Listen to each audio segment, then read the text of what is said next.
ژوند او زده کړه.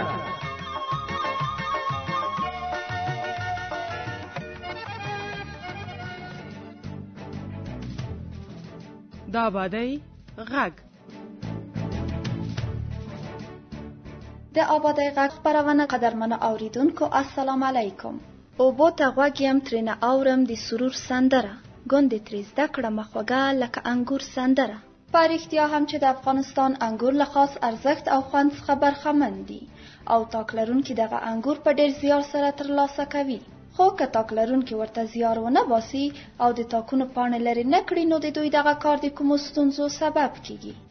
هر کال ما زر تاک 3 لکه که اوس کال 15,000 او 1000 روپۍ مې مصرف کړی وو. ولې یو شمېر تاک لرونکي د تاکونو پاڼې نه لرې کوي؟ د تاکونو پاڼې څه ډول او په کوم موسم کې لرې شي او د دغه کار ګټه څه ده؟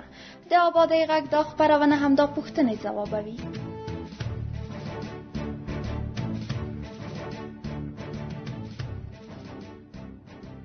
د کرنیزو چارو کارپوهان وایي د انګورو پاڼې د تنفسي وتونسي یا مجرای تنفسي خاصیت لري او له دې لارې هوا د انګورو د تاکونو تنې او جرړو یا ریشو ته انتقالیږي. خو کله چې د انګورو د تاکونو پاڼې زیاتې شي نو د انګورو وږو ته د ځینو ستونزو د رامنځته کېدو سبب کیږي. دا چې څه ډول ستونزې له څو باغ لرونکو به یې واورو. پروس کال خپل منګه عملی ولیده چې منګه پانه نو وکیلی تقریبا کدر توای ما 3-4 خروار انګوري منګه خصاصي وو عین مغه تجار ویل کدا تاسو پانه وکیلی وای نو دا د سن کېده. د پروس کال ټول خلک تاوانونه وکړو. یو دقیقان انګور جګنو مثلا 1500 یا 600 هزار تاقه دا ټول خرابېږي. بیا خدای مې غالبانه کې 3 لک موږ ته zarar راغی. سکهاله د زمون ملکونه ټول خوار دي. د څه خلک دي چې د سلوریم صاحب خلټي پودر ورکې د پودر واس نه لري چې پودر واخلي. پروس کالم بعضی انګور سل پانه نه ولسوي شنه پاتې دي. هغه نو څه توده راوړي تجار راشي کله ډکې په غوږ کې بس قاریږي نو دا انګور شنه دي که 15000 قیمتي په لزر غواړي. وای دا انګور خام دي بازار کې نه خرڅيږي. د باغ لرونکو په وینا دا چې د انګورو وږي پاخه شوي هم وو خو د انګورو ښکتنۍ برخې شنې او خامرنګه وې. کله هم د انګورو دانې شړېدلې او د دې لامل شوی وي چې ټول وږي خراب کړي. دا چې نورې کومې ستونزې رامنځته کوي په دې برخه کې د قرهباغ ولسوالۍ د کرنې برخې مدیر عبیدالله مبارز خبرو ته به غوږ شو. دهقانان دا یو متل لري وای دا انګور چې دی د پانی خوري چې خاصبر نشي یاګانه مشکل ته غدای چې مرز ډیر کوي. دا باید زراعتي دوايانې په ډیر استعمال شي چې دومره ګټه کې هم دومره نقصانات هم ځان سره لري د زراعتي دوايانې. او بل د خپل حاصل به کیفیت کیږي دانه سمنه غټیږي رنگ نه پیدا کوي بازار ته چې وېسي بازاریابي کمای دا شمال کیږي ټول دانې توي یا مثلا مرز پکې یو خدا دوا پیسې پیزي بل دا بمبا اخلي بل د ځخ خپل غ وخت په اضافه مصرفي. دا انګور د یو خاصیت لري چې یو دانه پکې ورسته شو دا مغده وربر 15 دانې ورستي بل اخره دا وګي ورستي بل اخره څو وګي چې سره یو ځای هغه ورستي یو تاک مثلا 2 من انګور یو چارک ورسته شي د خپل یو ضربه ده.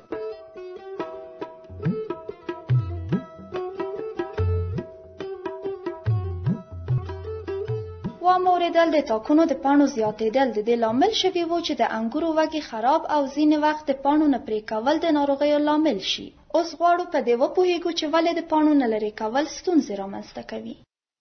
کدا د انګور وږي پټي پاڼو قات کې اساد میاشت کې بعضی وخت ورخ کیږي اسمان وريزي بیا چې دغه پانی مغتا کې وږي مکمله شنیږي که یو دانه د وږي کې شنیدلې کپانې تیستنی نو فکر وکړه چې غون مغه وږي ختميږي او یو وږي تقریبا 1 کیلوم راځي بعضی وخت.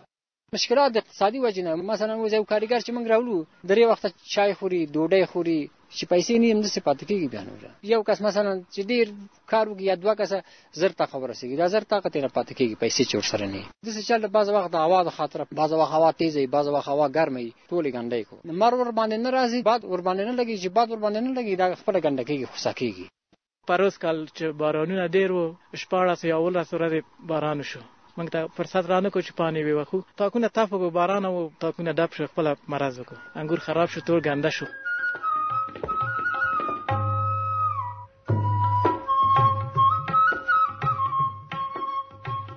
درنو اوریدونکو تاسو د آبادۍ غږ خپرونه اورئ چې د افغانستان په تعلیمي مؤسسه کې جوړیږي. که زموږ د دې یا نورو ښوونیزو خپرونو په اړه کوم نظر یا هم وړاندیز لرئ نو زموږ له همکارانو سره د ټلیفون په دې شمیره شریک کړئ 0 د تاکونو د پاڼو زیاتېدل، د هوا ګرمېدل، د انګورو وږو ته د هوا نه رسېدل او ځینې نور د دې لامل شوي وو چې د انګورو وږي خراب شي. خو دا چې د تاکونو پاڼې په کوم فصل کې او څه ډول کمې شي او ګټه یې څه ده، راځئ په ګډه به یې واورو. نوم محمد صدیق. کوم انګور چې سوري ته د مثال هغه لوڅو چې مرغ په باندې ولګيږي او مرغ په باندې هغه لوڅو چې ځکه باندې بیا بيخي سوځي. اول د اسات کې دا خپل د پوندک ته پانی چې دي د انګور وګي پټي دی لپاره لوڅو نور کوم هغه نه لري. دا انګور نه چې نږدې دي کنه وګي ته هغه پانی ستکې نه ګټه دا د انګور سپیناوړي دانه خرازي غټيږي او تجار مخې خوخي شین انګور نه خرڅيږي. ایمانم عبید الله دی. تقریبا 250 تاکه لرو. نو دا پانه تقریبا د سرطان میاش خلاصيږي. اسد اول ورځو کې دا خلک اکثره شروع کوي د هر تاک چې وږي پکې دي نو هغه وږي مخه خلاصي پانو نه مکمل خلاصي په دې چې هغه وږي ثابته معلوم سي که هغه وږي خلاصي پانه تیستي نو هغه وږي که یو دانه پکې شنیدل هغه کولای سي تیستم کې کیستم نه کې شمال پرې ولګيږي مر ولګيږي بیا نور وږي ته ان شاء الله مشکل نه راسيږي. نو هغه پانه چې وږي بیا راز پر راز هغه بویم له بیناسي پاس تاک وږي چې معلومیږي هغه خو پانه ضرورت نه ده چې پانه تیسته کې په دې وږي معلوم سي هغه لاندې پختې ته یعنی نږدې هغه وږي پټي کنه هغه بعد پانی ایستاسي وږي معلوم سي یعنی ځای آزاد سي کنه داسې لګاوه ما ورته ولګيږي. هغه انګور ته بګوره چې سونه وږي دي مغه وږي به ورته خلاصي وږي مخه خلاصي ده چې ارزه کې چې وږي دی ولید چې پټ ده پانی مخه نیولې ده هغه پانی به تیسته کې سخته خبره نه ده د ماشومان کولای شي. نو مینو راغنه زیات پروګرام له سوالي خنجرخیل د کلینا پانی وهل خو دوه مرحله لري. یو مرحله دا د انګور له کل نوزي لګ راغټ سي پودر پیوه هغه نه خلاص سي بیا کوم وګي باندې سوري لکه جوی مینس کې سوري په اکثرا راځي تاکلند انګور هغه بیا نیمبرګ کو نیمبرګ نیمه پانی وته نه سي هغه باندې مر ولګي وګي باندې وګره په شومه سي راخسي او زیړ ووري خراسي. بیا بل مرحله اسد میاس کې مثلا باران نم کله کې اسمان نوريزي تفقي انګور په خيزيتي قریبه شنيږي به هغه وخت کې اوس انګور باندې مر ولګيږي او بعد ورته ورسيږي چې انګورونه شنيږي. باز محمد موږ د قلعاجي کلی دا انګور بوته دي تسوی 2000 تاق به خاصبرګ بده باندې موږ وحوج د انګور خپل رنگ باید تغییر ورکړي پسانه شي. خلک ووسم شروع کوي د ګل نه مخکې بعض خلک چې ډیر ټاکونه قوي لپانه سپکای بیا چې انګور په هیڅ به هغه وخت خاصبر شروع کوي. مثلا دغه انګور دي کنه دغه د انګور شاوخوا چې کم پانی انګور وږي باندې راغلي دغه استکیږي نه چې مرز وځي بیا چې انګور چې کله په خېدو ته ورسېدل بیا نور مرته ټول انګور مر پړو پانی استکیږي چې مر ولګي انګور زیر شي خلک دنه خص استفاده کولای شي. نوم می زین الله ده قلعاجي د کلی زرتاکه کشمشی ده طایفی ده شنگل خانی ده خازبرگ هم دا وقت چې تاکونه ببرکیږي مګه خازبرگ وخو دا انګور خو ویني دا چې انګور دا مثلا بیا دا پانی دی خوانم وخو دا د مر خو بیا نه وخو چې مر خرابوي سوزي انګور په دې سیستم بات لاړ شي کنه شمال وخري چې مرز ونه کی دا لمر خو چې پانی وخو هغه انګور سوزي خرابوي انګور نرش کوي بیا هغه بيخي وچیږي خپل انګور. قدرمنو اوریدونکو د خلکو خبرې وی چې یو ځای مو واوریدې خدا چې څه ډول کولای شو د انګورو د وږیو د خرابېدو څخه مخنیوي وکړو په همدې هکله زموږ همکار میراقا اعتبار د قرهباغ ولسوالۍ د کرنې برخې له مدیر عبید الله مبارز سره مرکه کړې. راځئ په ګډه به واورو. په دې هکله معلومات راکړه چې په کومو میاشتو کې څو ځله خزبر کیږي یا پانې ترش کول کیږي. خزبر خو د شلم د جوزانه یا د اخر د جوزانه دا وخل کیږي 15 د سنبله پورې یا بعض وخت چې انګور لکشنه پاتې شي خر د سنبله پورې درې دفعه د خزبر جنې کیږي. اول دوهم او دریم ځل په کومو میاشتو کې تر سره کیږي یا خزبر کیږي. درې ځلې درته ویل خدا به تاکو ته ګورو کچیرته دا بیاري ډیره کو تاکه قوي دا بیا درې ځلې کې کچیرته لګ ضعیفې بعض دوه ځلې خزبر چوشي کفایت کوي کچیرته قوي تاکه درې پیری کې نه یو پیر دوه پیرم کفایت کوي. ځینې سیمې وبنه لري یا کبه وبلري باغونو ته لګ رسیږي بیا د څنګه کیږي. او دا وب خو ډیر اثر لري په تاکو باندې دا چې څومره وبس کی اماغمره قوي کیږي. جوزانه بعد یا شلم د جوزا 15 د جوزا نو کوشش وکړو تاک د منځ پانی وخو د ته خزبرګ وای دا ډیر فائدمن شی دی چونکه د آزاد هوا تاک منسته داخله شي.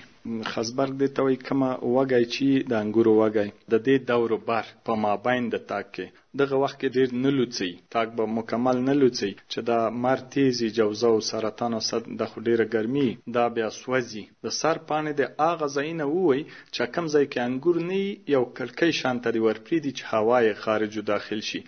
کوشش دی وکي اغه پانه دی وای چې تاک منځ کې په انګورو چې کومه پانه لګيږي تاک منځ کې اغه دی وای انګور ته هوا ورشي نو اغه زینه چې انګور دی او سر تاک دی هغه د نه لوڅي هغه چې ابياري کمای مثلا 15 په 15 بعض دلته باغونه دي میاش بعد مبنه ورسیږي هغه ته مغه یو ځلی خزبرګم کفایت کوي په دې کفایت کوي چې زیاتونه کوي چون یو خوب نه ور کوي بل ګرمي زیاتي دا بیا د انګورم سوځي او په پانو باندې ډیر اثرات کوي د مر.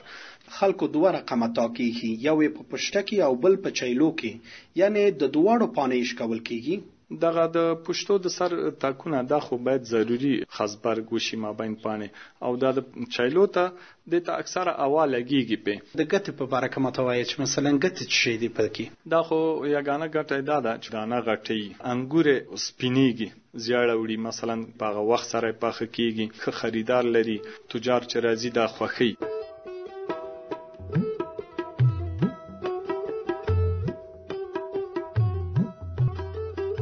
کله چې د انګورو د وګو شاوخوا پاڼې راټولې او له بلې خوا هوا ګرمه شي نو د انګورو وګو ته هوا نه رسیږي او د انګورو د خرابېدو سبب کیږي. هغو باغ لرونکو چې په ټاکلې موده د تاکونو پاڼې نه وې جدا کړې د انګورو وګي یې خراب شوي وو او ښه بازار یې نه درلود او اقتصادي تاوان یې کړی و. د خلکو په وینا د تاکونو د پاڼو جدا کول څو مرحلې لري. هغه تاکونه چې پریمانه اوبه ورکول کیږي نو اضافي پاڼې یې د حاصلاتو د ترلاسه کولو تر مودې پورې باید په 3 مرحلو کې راټولې شي. خو د هغه تاکونو لپاره چې کمې اوبه ورکول کیږي په 2 مرحلو کې بسنه کوي. خزبرګ یعنی د تاکونو ټولې پاڼې ترې لرې نشي یوازې هغه څو پاڼې چې د وګو شاوخوا کې دي کمې شي. د یادولو وړ ده چې په لومړۍ مرحله کې هغه پاڼې چې د لمر له وړانګو څخه مخنیوی کوي ترې لرې نه کړي ځکه د لمر وړانګې تیزې وي او د انګورو وږي هم نوي له ګل څخه راوتلي وي او د وږو د سوځېدو لامل کیږي. باغ لرونکي له دې سره کولی شي چې د انګورو د وږو له خرابېدو څخه مخنیوی وکړي.